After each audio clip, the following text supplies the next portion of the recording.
ngersake.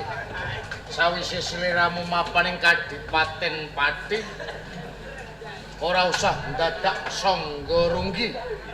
Yen pancen sliramu butuhake utusana marang abdi ing Kabupaten Pati, keng supaya lelati marang sliramu.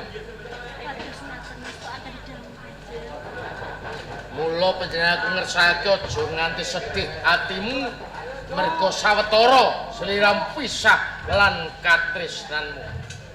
Kula ingkang sowan Kanjeng Adipati. Sapa?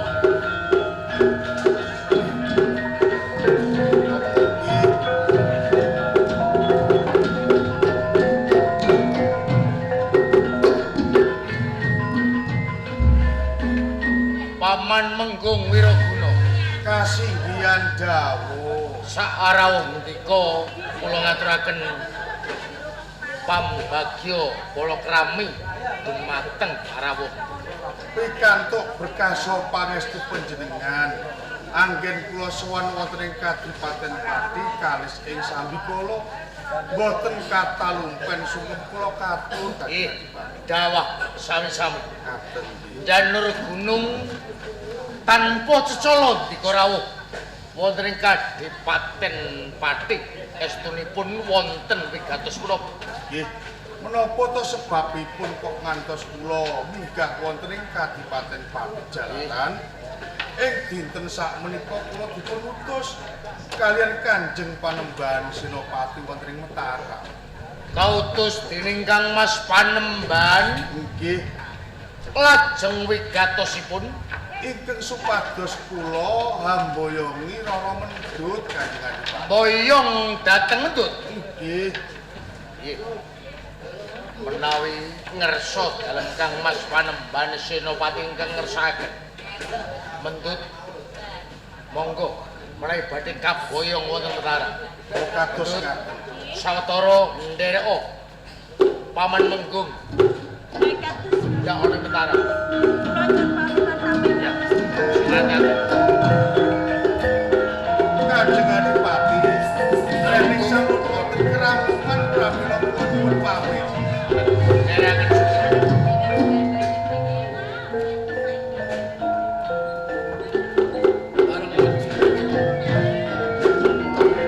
Kakang Patih Penjaringan Katus menawi dinten menika Mendut kaboyong wonten ing Mataram. Tegesipun kalangkungan Panembahan Senopati anggenipun tumindak jala lan panjenengan Kajeng. kok bisa panjenengan ngendika keng kaya ngono? Menapa panjenengan boten sinau dhateng kawontenan ingkang sampun kawuri. Cobi kula aturi menggalih. Nalika wonten kedadosan perang ing antawisipun Mataram lan Medyon Grubuh Rangga Jamuna Sirna Margalayu bandera Medyon panjenengan ingkang gulung bedah Praja Bandara Jambayong Putri Rekna Demilah dadi putri boyongan. Sasampunipun Rekna Demilah sumondhok wonten ing Pati lajeng kakersakaken dening Panembahan Senopati panjenengan aturaken. Ingkang kaping kalih nalika panjenengan katimbalan marak wonten ing Kasultanan Mataram nitih turangga titihan panjenengan ingkang kedadosan saking barang skeber panjenengan titih sowan wonten ing Mataram sedinten kedah sampun dumugi wonten ing Praja Mataram. Ing mriku karenan penggalihipun Panembahan Senopati lajeng titihan panjenengan dipun suwun wangsul saking Praja Mataram panjenengan dipun ijoli ngangge sapi pragala. Sasampunipun dumugi wonten ing Kaliampu panjenengan dipun sorak dening kawula. Kae lho. Bupati Pati ngiras kaya blantik sapi. teman panjenengan ngurina ing penggalih sapi panjenengan bun-bunanipun pecah sanalika ngantos dumados Prabu Pati. Ingkang kaping 3-nipun mendut putri boyongan.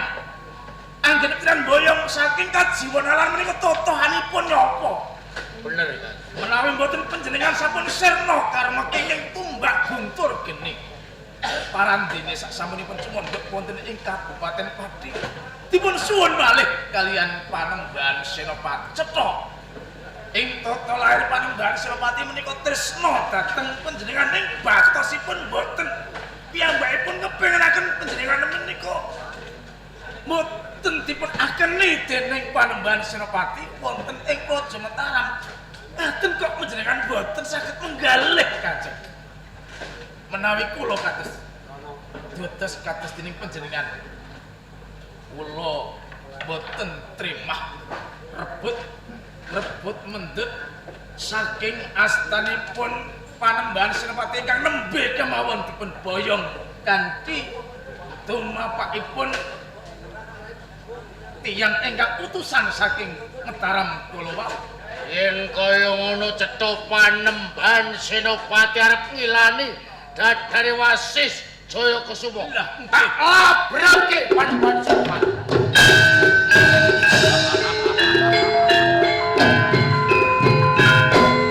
Marem atiku Wasis Jaya Kusuma.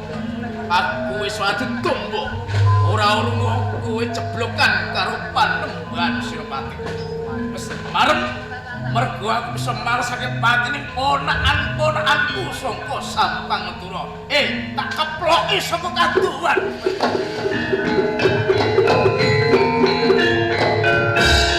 Kakang Pati Singorari, sang Panembahan Senopati.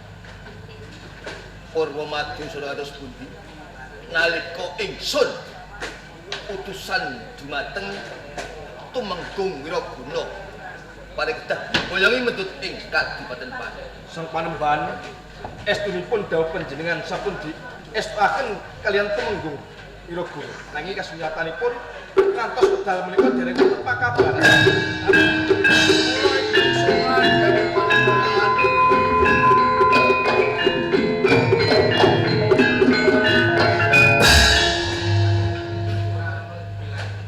Tumenggung Wiraguna Kanjeng Panembahan Senopati. Nalika ingsun utusan marang jeneng sira Nggih, amboyong mendut Purwa Madya usana kepenak. sedaya dawuh dalem sampun kula estokaken malah kapara ing dinten sakmenika mendut sampun kula papanaken wonten ing Kawirabenan.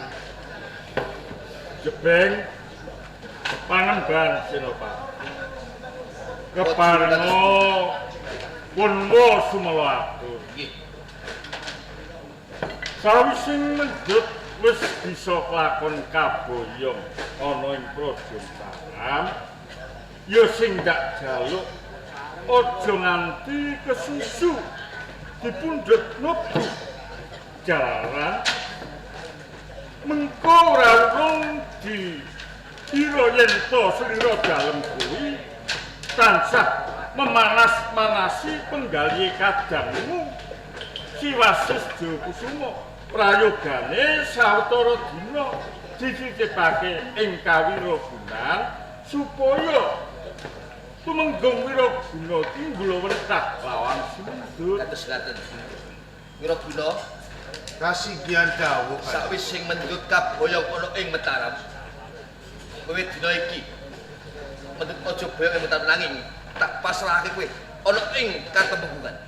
Rene gamblang lan cetha dawuh panjenengan.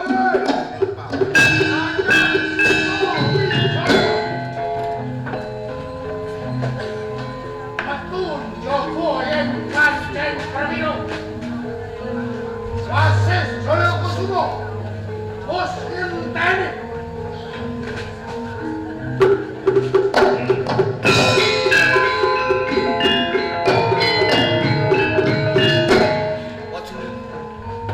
Tumindak kados ngaten lepat napa leres. Ya. Penane kabeh iki kang kurang wicaksana mung slira dalem. Wis makaping-kaping anjon slira dalem iki tansah gawe binggeting penggali kadang wasis. Wong iki jeneng wong sabar ki ana watese. Coba yen nganti ana kedadian iki. Kunjang kae, Mas.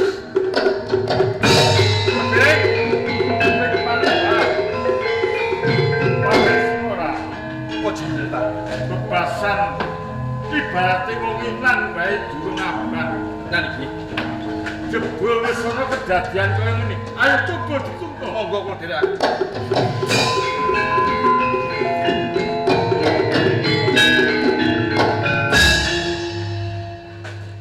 Dulur tuwa sing ora kena dibekteni, dulur tuwa sing ora kena diajeni. Danang Sutawijaya. Yayi Wasis Jayakusuma. Kurang nggonmu gawe gelo atine Wasis Jayakusuma. Wiwit bedah Medyur. Balelane Rangga Jamuna. Sapa geng bisa nyerake Rangga Jamuna bedah Kadipaten Medyur Dan Srira. Unduan-duane Retna Dumilah minangka putri boyongan. Dewa semono ora kaboyong ing pati tengah gedalan tok suwun ndak ulungake. Sampun dereng. Durung Monggo. nalika aku kakersake suwanane Mataram. Sedina sewengi wiwit saka pati dumeka Mataram kudu teka. Aku mikir detailku ke juru taman tinggalane Baron Skeber. Temeka ing Mataram turunggo ke juru taman tak kersakake ndak ulungake merga tandha buktiku marang panjenengan. Rampung napa dereng? Urung Monggo panglajengan. nganti aku tok ijoli sapi Pragula. Bali ora Kadipaten Pati dikeploki kabeh para kawula. Bupati Pati saiki ngerangkep dadi belantik sapi. Kang pungkas. Lagi wae aku mboyongi mendut. Ewa semono utusan saka Mataram.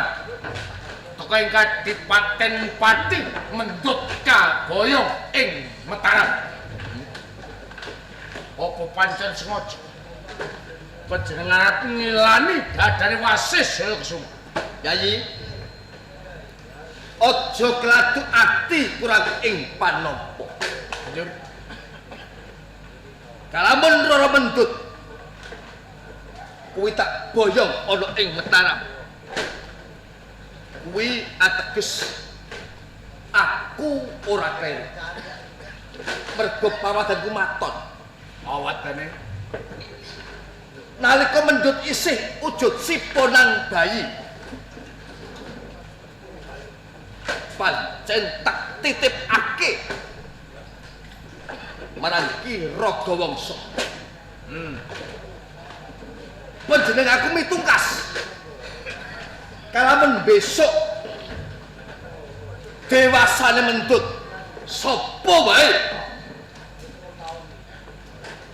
ora kena amboyongi Mendut kejaba panjenengan.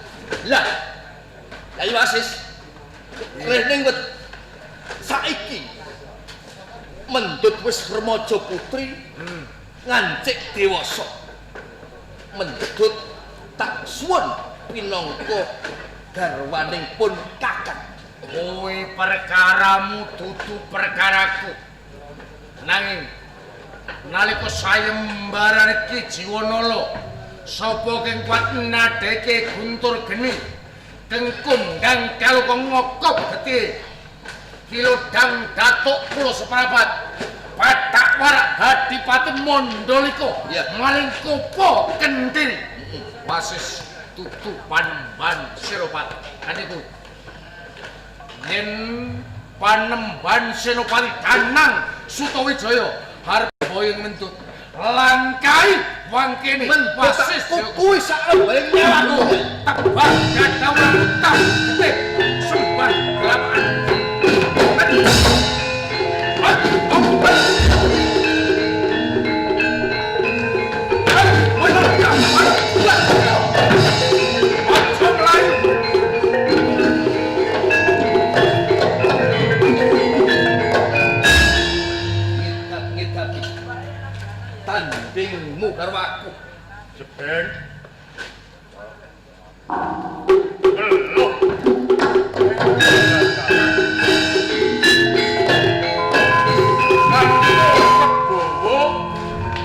panembahan nyaut tumbak Kyai Pleret. Yo, kok menawa bakal mbok nggo mateni kelawan Kadang Wasis.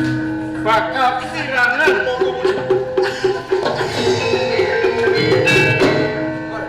Kaya bocah cilik. Aku ditumbak Kyai Pleret. Sing kok asta yen kanggo mbrodolake Waduwirya penang sing Jipang Panual. Tamake jajare Wasis.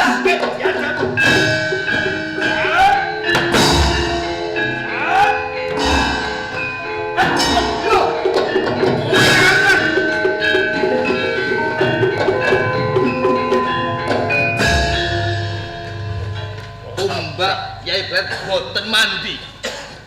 Sareng tampak kejadanipun Wasis Jogosumo mboten tunggu babar pisan. mulo to mulo. Beng. Ojo sambarang ki gusa-gusu pun mutu mindah.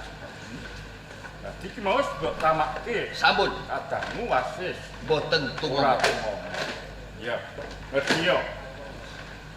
Penane aku Ramban Loyot Bang Tinggi Bang Selatan.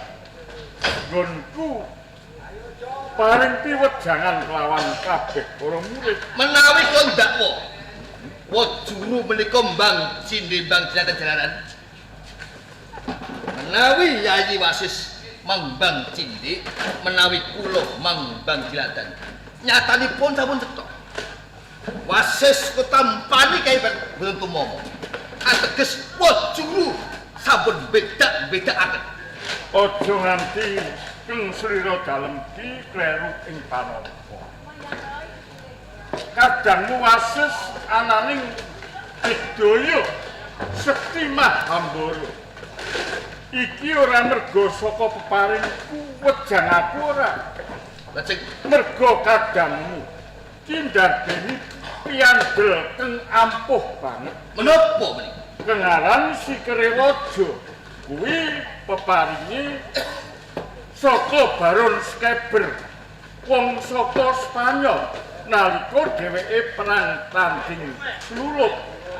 Lah, mula ya. Kadangmu Wasis paribasane mbok grobaka pusaka sak praja Mataram ora bakal tumomo. Wajuru. Kanthi pawadon menapa kemawon kula boten ijo. Boten ketang Yayi Wasis sampun anggadhahi Piandel Kerewaja. Kerewaja tinggalanipun Baron Baron Skeber. Kula nyuwun dumateng Wajuru menawi Wajuru tresna dumateng kula. Kula boten kertos iguh pratikipun Wajuru. Kang Basku Wasis kudu mati sing tangan. Wasis kedah saged mati saking tangan iku. Sira dalem ngersakake patine Kadangmu Wasis. Nggih. Kabeh apa wis mbok penggalih Sampun. kanthi tetan kawicaksana. Sampun. Ilingo Dalang Sutawijaya ki sapa? Wasis Jogosumo sapa? Sira kuwi putraning Pemalang. Wasis putraning Penjawi isih kalbu sedulur. Wis mentala lan tegel. Sampun. Saderengipun jumanggah kula sampun pitung Ya. badhe rugi.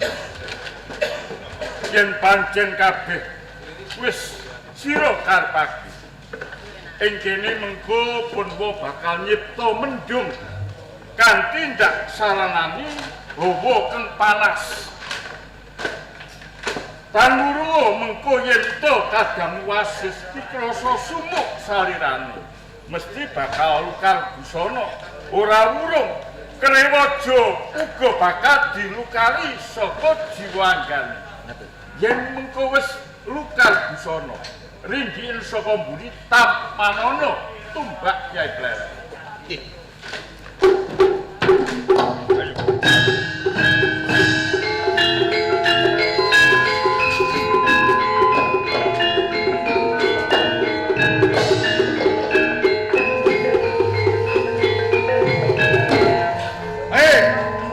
Kanang Sutawijaya panembahan Senopati Mataram. Yen pancen Satria Prawira aja muncating rono anggana iki lho anak penjawi tanding. Ayo kanan Sutawijaya metu.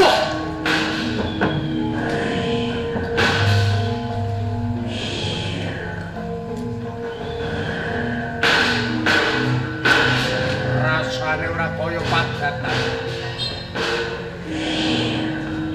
Cahyane mendung nanging hawa panas. Ya. Ora bakal pas kudu ngademake sare.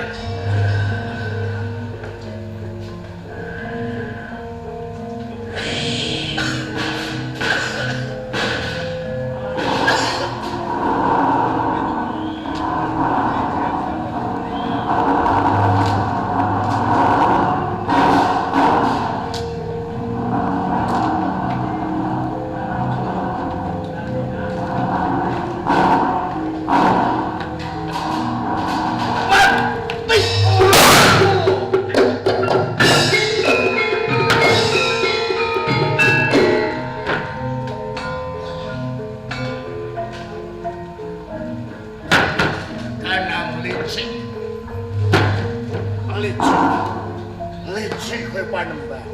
Perang kuwi sewakan. Kalau tongkol gunake akal kuwi perang.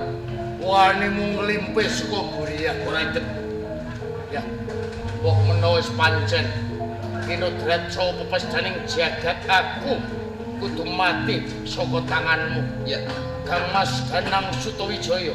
Nyai Wasis Jayakusuma. Nanging aku isin ngantasi aku pangarsa Kadipaten Pati. Kudu mati saka tangane sedulurku dhewe. Mula yen aku mati, layonku aja kapetak ing Kabupaten Pati. Jur kapetak ana ing bumi ngendi? Tulung kubur ing Gunung Putak Sekulon Semangura. Kyai Wasis, Kyai Wasis.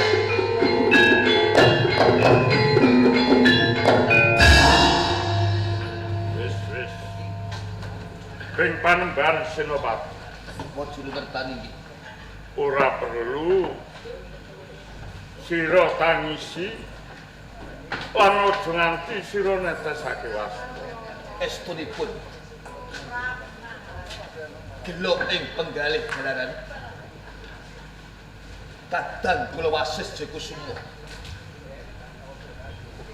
patinipun saking tangan nanging boten kados pundi kemawon menawa tetep keluarga kula waja. Bener.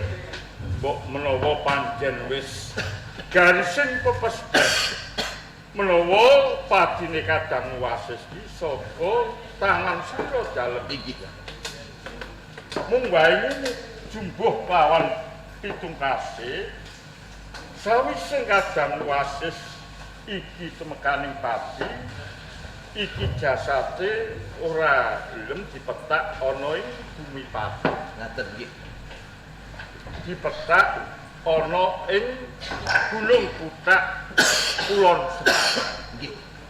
Mula ing mengko sira kudu perintah para kawula ing Pati lan Mataram pisan pasang bandera sak madya saka pinangka panghormatan keng angka 2 wiwit saka Pati lan nanti tumuju ana ing Gunung Putak Kulon Semarang.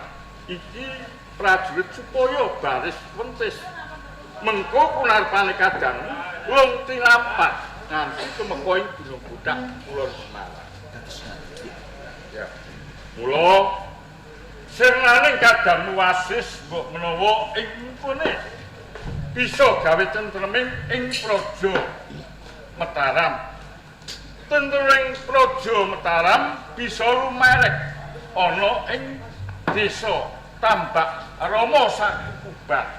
Bisa ayem tentrem kabeh para masyarakate lan tansah pinaringan rejeki kang malimpah-limpah. Amin.